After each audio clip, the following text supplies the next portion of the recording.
my friends were saying, "Oh, Hercules is strong," but I was like, "No, Samson's stronger because he has Yahweh." Right? Praise God. So, and you know what?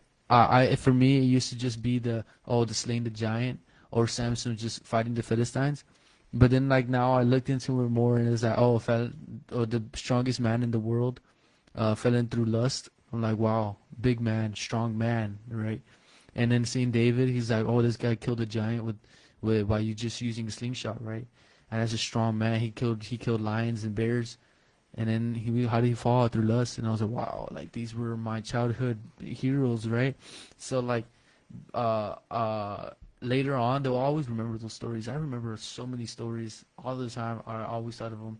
I remember my dad, like, he told me this one particular thing where he's saying, "Oh, did you know one day Hermanas talk weird?" He could tell me like talk differently, and I didn't know what that was.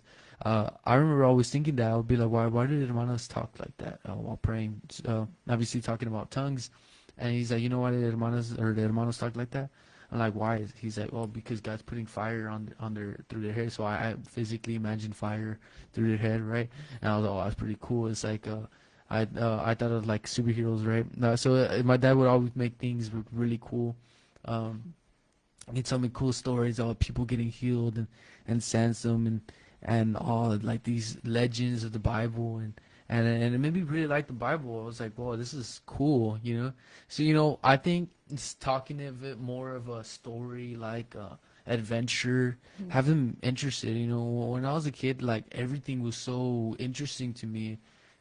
Everything my parents said were like, oh my gosh, this is the coolest thing ever, I used to think my dad, was like the strongest guy ever, and he was like he could take on every dad out there, and I still see him like that sometimes. I would think like I remember I would have that argument with my cousins. My dad's stronger, and it's like, and my dad was like my hero. So my dad telling me all these stories about the Bible and him preaching out there, I'll be like, oh, I want to be like my dad. I want to preach like my dad.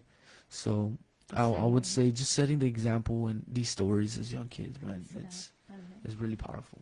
Well, your dad's gonna enjoy hearing that, Anthea. Right. But yes, these Bibles, guys, I don't know if you've ever seen them. We have shared the link to them in the past, but they're called the Kingstone Comics. It's the Bible, and it's a three-part volume. There's volume one, two, and three, and they're really thick. So I think the kids took almost like a year to go through each one of them, and they have all of these amazing illustrations, and so it's like a comic book. You can see each character speaking, and the pictures are very, very, I